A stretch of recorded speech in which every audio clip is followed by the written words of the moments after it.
Good evening, everyone. We welcome you for the today's Friday forum, which is a joint program of ISTD Anand chapter with the collaboration with ISTD Nagpur chapter, and we have speaker, chairman from Nagpur chapter, Dr. Vijay Phate sir. He is a behavior trainer, ODNCSR consultant, and holistic wellness coach. That's why we had received a good topic on the spiritual wellness, right, which will help us all to understand meaningful and purposeful living with happiness.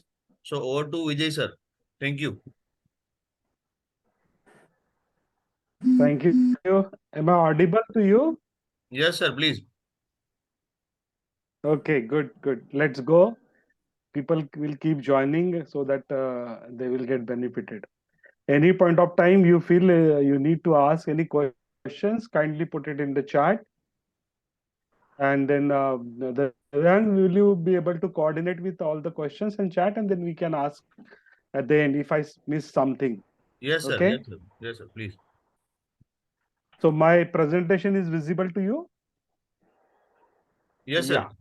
Yeah. Uh, so so yeah. I'm just going ahead. Okay. Now we are here. Like, let me just. Okay, fine.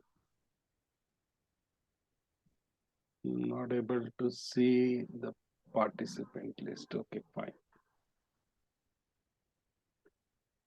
Okay, fine. So, good evening, friend. I welcome you all. Important session on spiritual wellness, and it is all connected to all our life, and we are very keen to know what exactly is happening inside the whole domain of spirituality. So, first, we need to have some clarity related to the spirituality. It is a deeper exploration of one's inner self. Now you will know that ki, yes, we need to explore for what? We need to explore the deeper understanding about our self-awareness, and why the self-awareness understanding is required in order to find the meaning and purpose of life. So once we know what is the purpose and meaning of our life, we can connect with a higher power.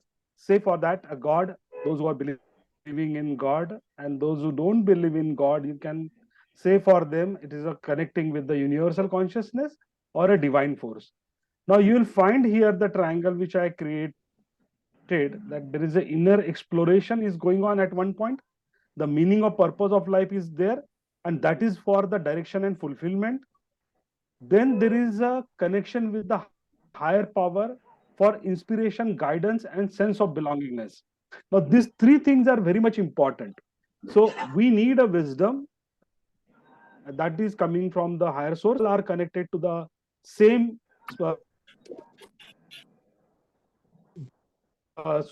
supreme power, and that gives us a belongingness. And whole thing leads to the self transformation. So the ultimate aim of our life is to self realization. Nirvana, whatever is that, get rid of from the life and death circle. So you all be aware about the story of Siddharth Gautama, and when he was born, that hello, yeah. So when Siddharth Gautama he was born, that time his father wanted him to be a king, but then he just asked some people that what he will be. So one of the guru has said that he will renounce everything and he will become a Buddha. And then that created a very disturbing thought to the mind of the Shuddhodana, and he said, okay, fine, I will not allow rings. So he kept him inside the palace with all the facilities and all the pleasures and all the things available to his disposal, not to so that not to think about any pain or suffering.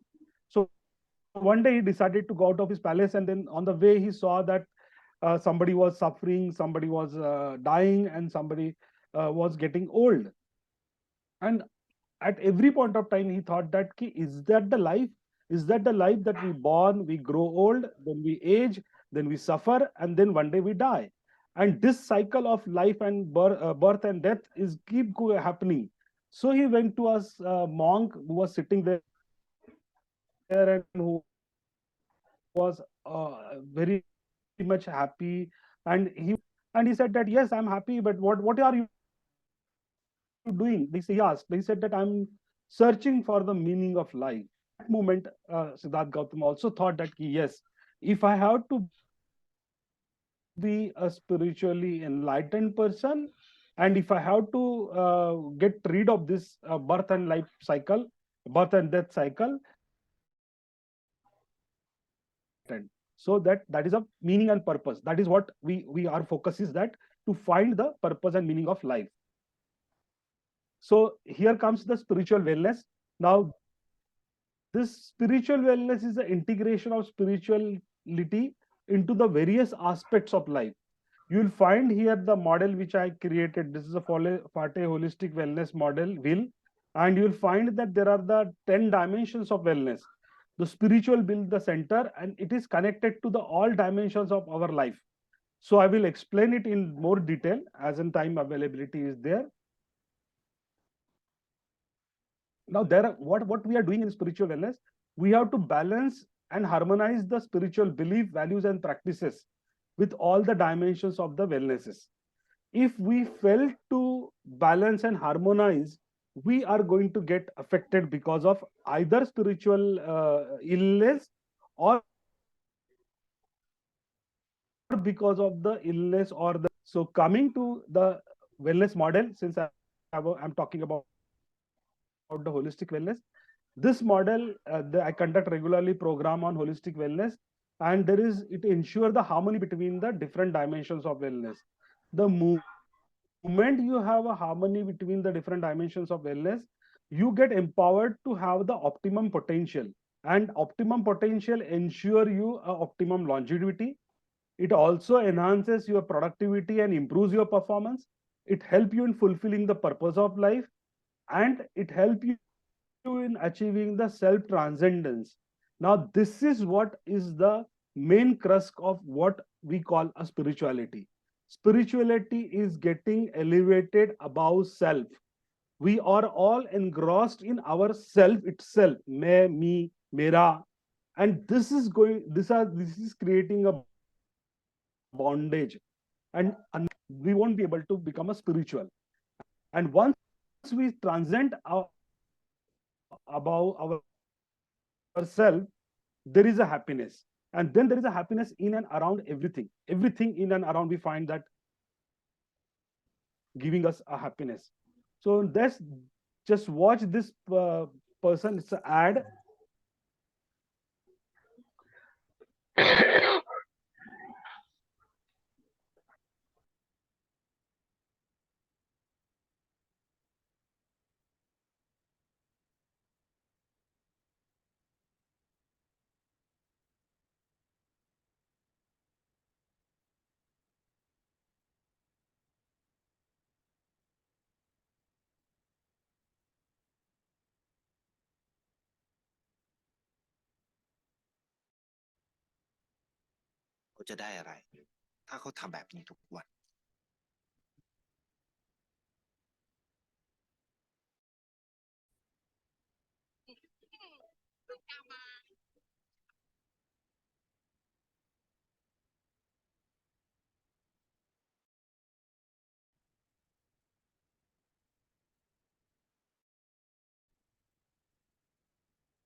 เพราะสิ่งที่เขาได้คือได้แค่ความรู้สึก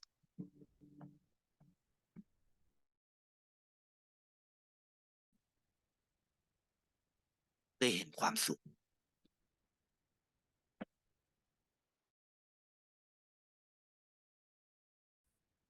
ได้เข้าใจ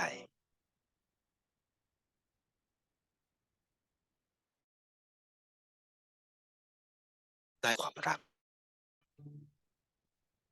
ได้ในสิ่งที่เงินซื้อไม่ได้ได้โลกที่สวยงามกว่าเดิม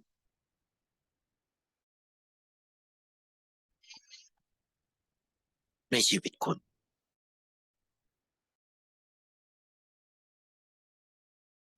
อะไรคือสิ่งที่คุณต้องการมากที่สุดไทยประกันชีวิตเชื่อในความดี So this was a beautiful ad which portray purpose in life. And as you saw, that the person who has worked for all others and he has received in return the happiness. Now, this is based on something like that, a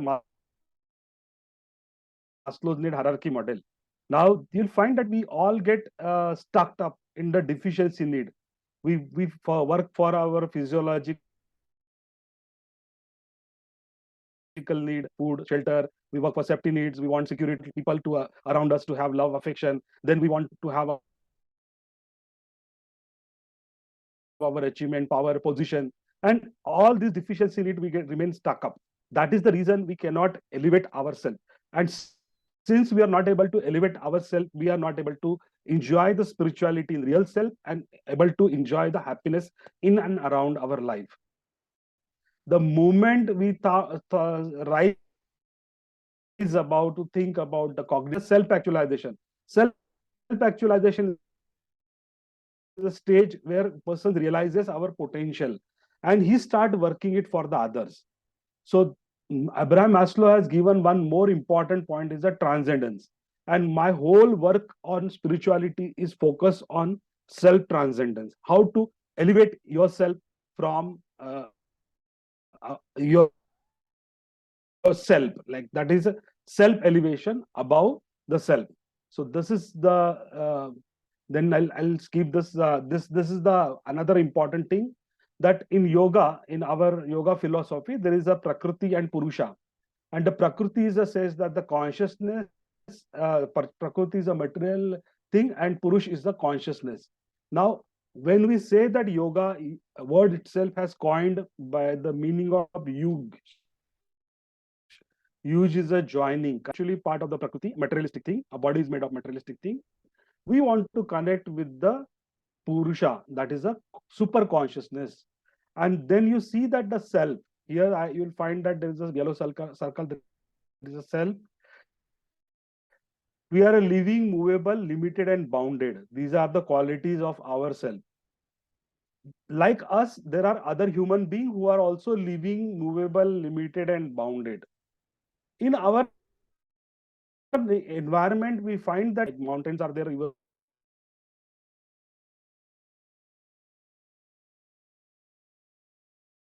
are there. Some are the movable, some are immovable. They're bounded by some physics laws, principles. We cannot go beyond a certain point. Now come to the God, or what we call the universal consciousness. It is a limitless, it is unbound, it is eternal. Now our true nature is also the same, that is eternal, unbound, limitless. But since we are stuck up into a materialistic body, we cannot reach out to the universal consciousness. And that is the best thing what we have to do in order to achieve the spiritual wellness. Now you'll find that how to do that. There are three bodies and five sheaths. The body, gross body, the astral body, and the causal body. That is called Karan Sharir, the Sthula Sharir, and Sukshma Sharir. When we have a gross body, that's a physical body which is made up of Panchatattva, the water, earth, then fire, air, and space. And this gives us the Sthula Sharira. And then there is an astral body, which is a Sukshma Sharira, which is made up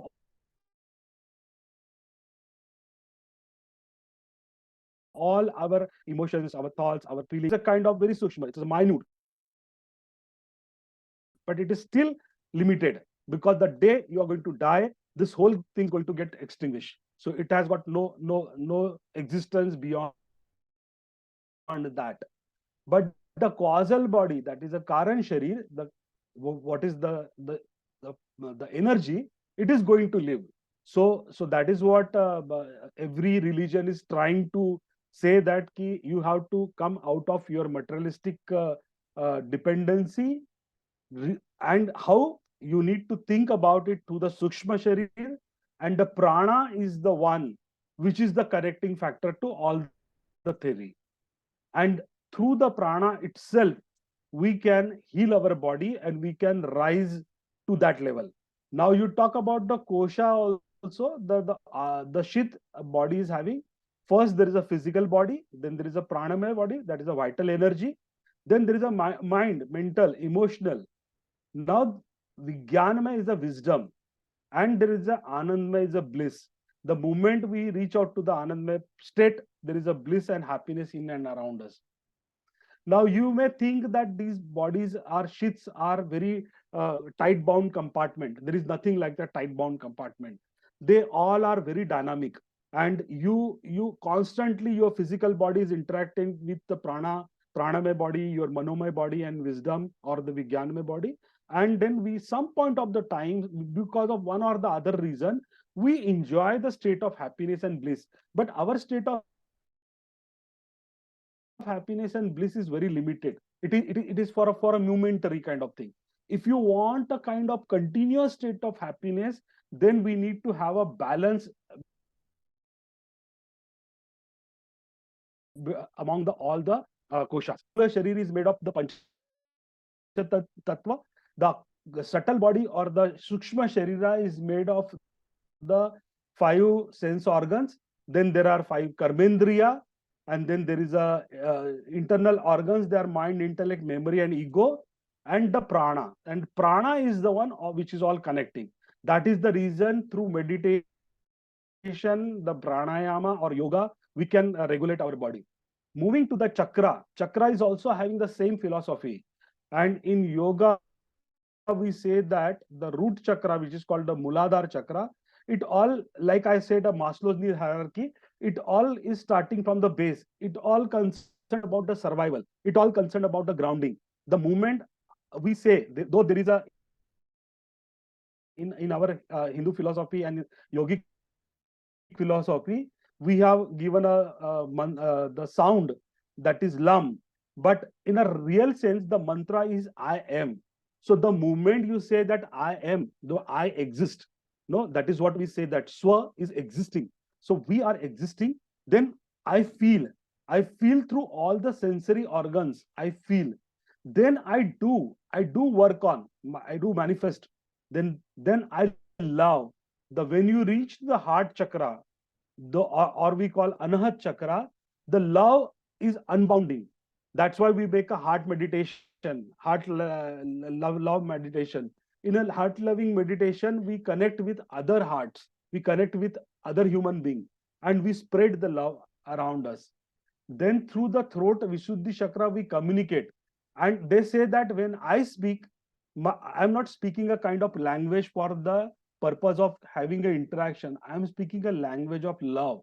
When my heart chakra is elevated, whatever words coming out of my mouth are all of love, affection, care, compassion, and that connects me with other human beings, other living beings, as well as other non-living beings. And this is very important thing for us to realize, that we are not just talking about the living things in and around us. We are also talking about non-living things, and they do have the energy within them. And people used to connect with those non-living things as well. And then there is a Agya chakra. And Agya chakra, we say that it is a eye, third eye. It is not the eye which through which we see the things in and around us. It is the inner eye, the eye which gives us intuition, which contemplate us, which make a kind of feeling, oh, I see, I realize, I understand. So that is what is the third eye chakra. And then there is a Sahasrara chakra. So that is above all things, the we say connecting the spirituality and enlightenment. So this is one of the other practices of realizing the spiritual wellness. Then there are different yogic schools through which we can have the self-realization and the spiritual growth. Those yogic schools involve the karma yoga, bhakti yoga, and gyan yoga. So by means of the karma yoga, person should keep on doing the selfless actions and deeds, services, without expecting anything. So like as in Gita, it is said, karmanye ma phaleshu kadachana, karmanye vadikaraste ma phaleshu kadachana. So that means our job is to do karma, and people with skill are doing they are following the pathway to reach to the spiritual growth through the karma. Then there are people who thinks that we are not literate, we are not having a skill, but we know how to devote, how to do the devotion with the deity or the divine power. And the famous example is of a Meera. So Meera ki bhakti ke, there is no parallel comparison, unparalleled comparison with the Meera's bhakti, and that is how she reached to the Krishna, and then she get all the things. Then there are n number of other examples are given. And then there is a Gyan Yoga. We all think that we people are very much educated, we are the trainers, we are the teachers, we are the modern world maker. So we need to introspect, we need to follow the path of knowledge and wisdom to realize ourselves and to connect with the universal consciousness. And so this is the path. In yoga also, Ashtanga yoga, unless and until the moral code and personal conducts are followed, there is no sense in doing the asana and pranayam. Many of the people, they are doing asana and pranayam at the end of the day, they say we are doing pranayam, but we are not getting benefited. We keep doing asana, but that is not helping us. So they say why it is not helping us? Because the mind, the manomaya kosha is not cleaned. It is all inflicted. There is no socha, santosh, swadhyay, tapas, and ishwar pranidhan. Surrendance is not there. The dedication is not, discipline is not there. The study is not there, and our satisfaction, contentment is not there. We are all materialistic body and hoarding things and greedy thing. So that leads us that leads act as a barrier for us to reach above. That leads as a barrier to reach to the state of where we can have dharana, dhyan, and samadhi. So then again, following the ahimsa, satya, asteya, and brahmacharya and aparigraha, non-greed, these are all the yamas, moral codes. The social life of human being will only be better when we talk about Vasudev Kutumbakam. It is just a concept. Vasudev Kutumbakam is not just a concept, it is a fact of a life. And in olden days, it was practiced. We used to have one family. I remember the days whenever you used to go to any village, you may be a guest of any XYZ person, but the moment the person says that there is a guest has come to our village, everyone from the village, they will treat you as if you are their guest. They will invite you, they will make you sit, they will offer you tea, they will offer you water and all that. So it is like that kind of feeling was there. So this we need to practice. So that's how we rise to the asana, pranayam, and pratyahar. This is the one thing which I need to tell you, everyone, and especially the youngster. We are also indulged in gratification of our sense organs. We want to see the things which we gives us pleasure. We want to hear those things which makes us flatter. We want to test those things which gives us pleasure. What will be the momentary pleasure? And that is how we are indulging into the kind of food which is non-nourishing. That is how we are indulging into the entertainment which is harmful for us. That is how we are indulge into the literature which is not enlightening. So we need to have practice the pratyahara and sense withdrawal, and then only we can focus, we can concentrate, we can meditate and reach to the state of samadhi where we will connect with the God. And this is how it is all been done through self-reflection. Know about yourself, do the journaling, meditation, mindfulness. Then there is a engage in activity that connect you with the nature. We all say that when you are connecting with the nature, we are just eating the food, but we are not enjoying the food. We are sitting in a park, but we are not connecting with the trees, the flowers, and the birds and the animal around us. So connect with the nature, then express the gratitude. We should be thankful to God and everything around us for everything that we are enjoying. We never thank God for the fresh air. We never thank God for the portable. This gratitude should be practiced. Then, then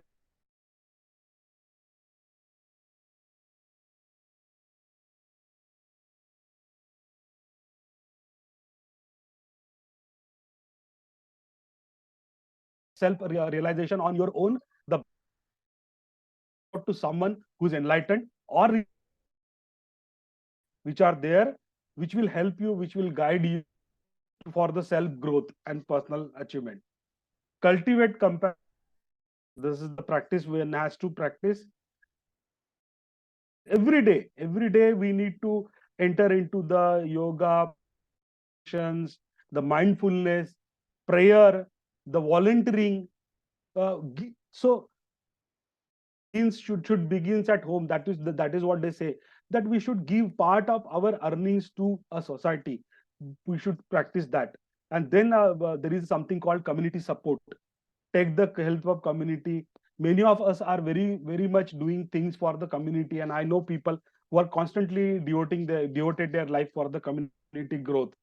And that is the reason we have the people like Mother Teresa, who has devoted life for the illness of those people, and then she has become a god now. So embrace silence and solitude every day. Take some time to sit alone, to contemplate, to give space to yourself. That is very important thing. We have just become so engrossed in our day-to-day activity, we never find a time for ourselves. And we don't find time for ourselves, and we don't time for society also. We only find time for the work and little bit time for our family and all that. That is how. And then practice mind body connection through yoga, tai chi, and other ways. And that is why I said that the prayer, so another things I miss, just we'll go back to that. The prayer, whenever we pray, no, we should not just pray for ourselves. Many times you will find that people are going to the temple and then bowing in front of the god and say that, God, I'm here to bless me for some or the other work which I have to do, some or the other things which I want to achieve. The prayer is always should be for others. Let other people pray for you, because the power of other people praying for you is much higher and much more wider, much more greater than the praying for the self. And that is how the thing is that. And last but not the least, these are all the connects. Any questions related to that? Since it is a 7:30, the time is there. Devang, can I take 5 more minutes if it is well allowed? You said we'll have total 5 minutes, right? So you can have 2 minutes time. Yeah.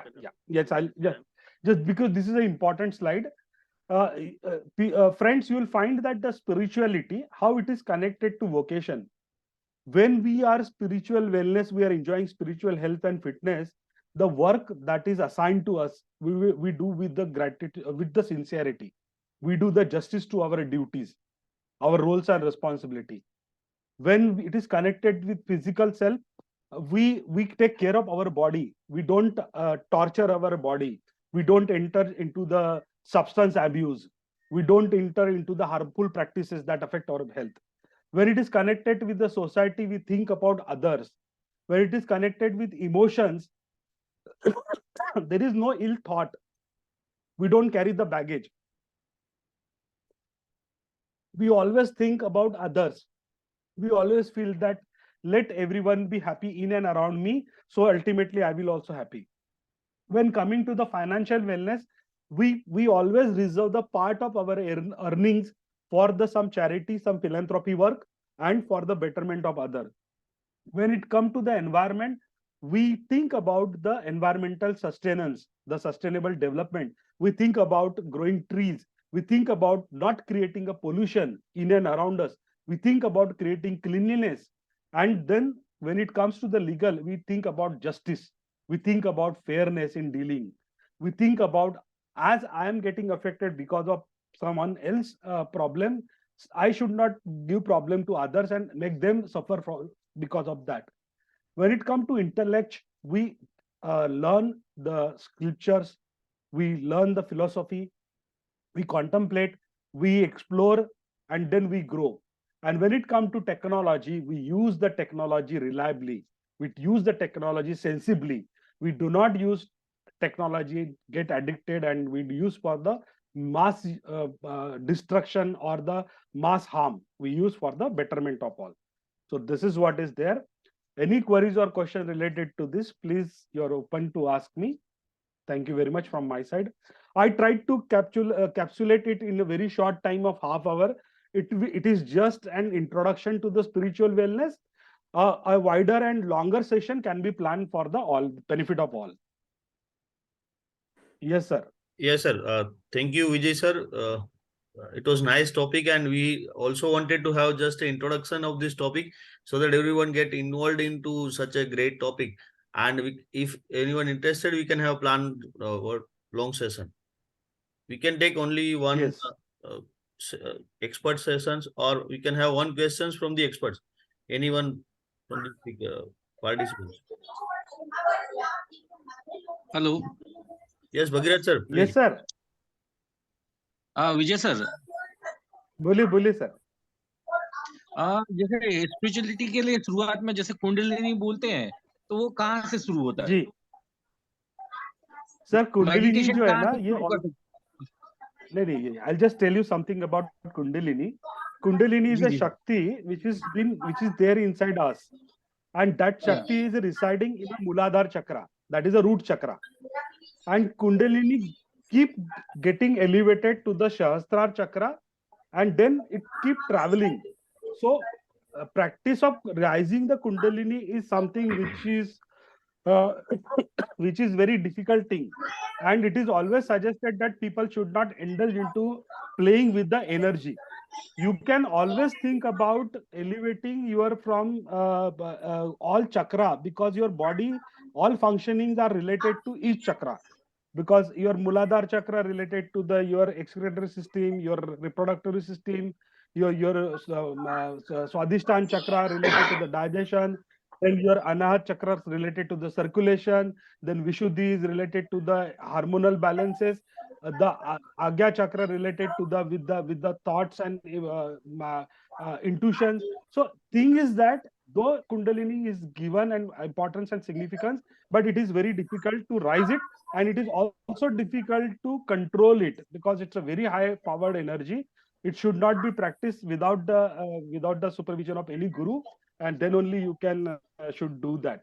But that is very much possible. As I always say, even in yoga, reaching to the state of samadhi is no longer required. Even if you live to the state of the dhyana, that is adequate enough, because reaching to the state of samadhi, you have to renounce everything. You have to get detached, and when you have to get detached in true sense, you cannot practice the like family living. You cannot practice the materialistic living. You have to give everything out of it. Thank you, Vijay sir, and thank Yes, you all the participants to join us.